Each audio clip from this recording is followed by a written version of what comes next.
So in this video, ang pag-uusapan natin is how you can predict the next move of the market. So paano nga ba natin malalaman kung ano ang magiging next possible move ng market? So if you are interested to this kind of topic or isa kang forex trader na hanggang ngayon nahihirapan pa rin sa pag-trade mo, make sure to smash that subscribe button and notification bell icon para lagi kitang ma-update sa mga latest videos. So in 3, 2, 1, let's go! Check the mic and make sure it sound right, boys. So bago tayo magsimula guys, I just wanna say thank you sa lahat ng mga subscribers natin, sa lahat ng mga followers natin, na lagi nakasuporta dito sa channel natin. Guys, thank you so much. Na-overwhelmed ako sa mga comments nyo, sa likes, especially guys sa pagsuporta nyo by smashing that subscribe button. I know guys, maliit pa lang yung channel natin, but I know sa tulong ng bawat isa, you can help me grow this channel. Guys, thank you so much sa lahat. And kapag dumating ang point na kumikita na yung channel na to, ibabalik natin to sa community para makatulong tayo sa mga kapwa natin traders, especially mga newbie na wala pang sapat na funds sa pag-trade nila. So without further ado, let's proceed to the video. So in my previous videos, itinuro ko kung paano nga ba nabubuo isang candlestick. So if this is a bullish candlestick, bago siya mabuo, of course, nagkakaroon muna siya ng opening. Bumaba ng bahagya, creating this wick, and unti-unti umakyat. Creating this high, and magko-closing. Okay? Bago mabuo ang isang candlestick. Now, if this is a bullish candlestick, tingin nyo guys, what do you think will be the next possible candlestick kinaumagahan?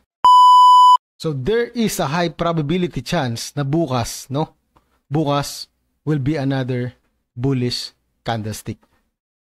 Okay? So this theory, theory ko lang naman to guys, this is based on my observation sa movement ng candlestick. Okay?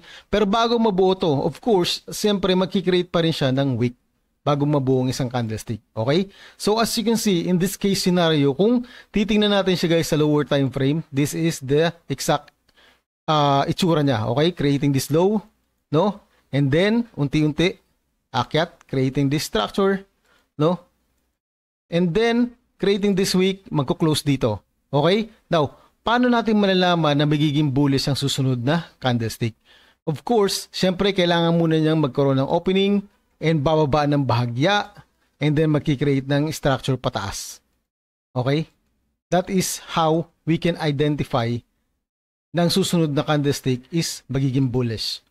Okay, now, bigyan ko kayo ng idea guys, kung paano natin ma-identify kung magiging bearish yung candlestick. Okay? So, remove muna natin itong drawings na to. And then, for example, yung susunod na candlestick natin is magiging bearish. Ang next na mangyayari dyan guys, is instead of going down, retracing in this area, creating a wick, mauuna muna siyang umakyat. Okay? Sweeping liquidity here, kung mayroong mga liquidity yan, mag-grab siya ng liquidity, and then, bababa. Okay? And then, creating this structure. Bababa. Okay? That is how we can identify ng susunod na candlestick is, instead of bullish, it's a red candlestick. Okay? So, kulayan lang natin to ng red para at least malinaw, sa video natin. Okay? That is how you can identify, na pababa na ba, na instead of pataas, pababa yung galaw ng market. Okay?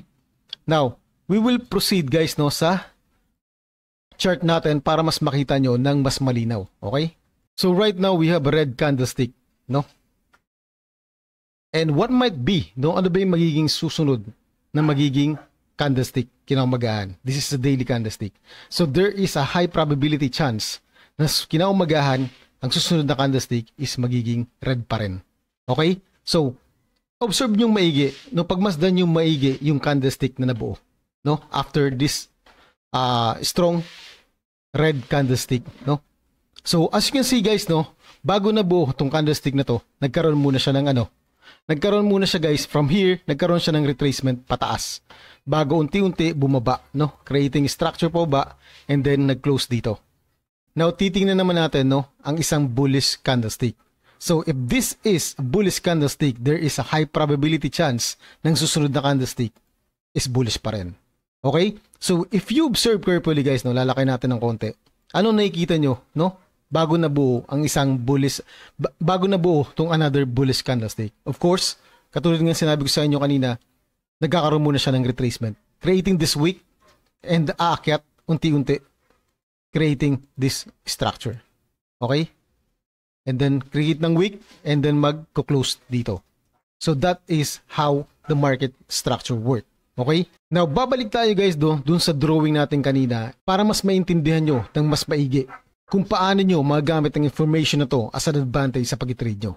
Now, para malaman natin guys, nang susunod na candle is bullish, kailangan muna siyang, from this closing, kailangan nyo muna niyang mag-retrace. It doesn't matter kung dito, kung gaano kalalim yung retracement niya, as long as hindi niya binabasag tong last low ng daily candle, we can anticipate ng susunod na candlestick is magiging bullish pa rin. Okay? Creating this structure para mabuo ang isang candlestick na bullish. Okay? Now, for us to be able to identify ng susunod ng candlestick is magiging bearish is kapag nagkaroon muna siya ng movement pataas. Okay? It doesn't matter kung nag-create siya ng structure na pataas as long as nauna siyang umakyat, and then nag-create ng structure pababa. So you need to be able to identify this structure and wait patiently, para makakuha kayo ng good entry position sa lower time frame. Okay? Now, titingnan naman natin ang isang bearish candlestick for us to be able to identify na kapag ang susunod na candlestick is a red candlestick, kailangan muna niyang magkaroon ng retracement pataas. Okay? It doesn't matter kung gaano kataas ang na-retrace niya as long as hindi niya binabasag tong last high, ng bearish candle, then we can anticipate na ang susunod na candlestick is magiging bearish pa rin. Okay?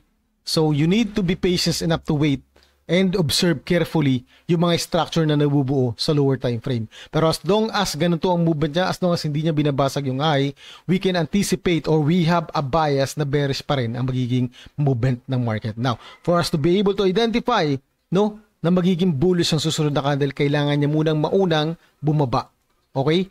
Creating the structure sa baba, it doesn't matter kung gaano kalayo, and then bumalik dito sa taas. Kapag bumalik dyan, it means na may possible na pataas na ang movement ng market and we will have a bullish candle. Okay? So yeah, I guess that's it for this video and I hope na meron kayong napulot na aha moments sa video na to and makatulong sa inyo ng malaki yung information na binigay ko sa inyo. So hanggang dito na lang muna tong video natin, and if you do like this content, make sure to smash that subscribe button and notification bell icon para lagi kitang ma-update sa mga latest videos natin. So again, God bless sa lahat and happy trading.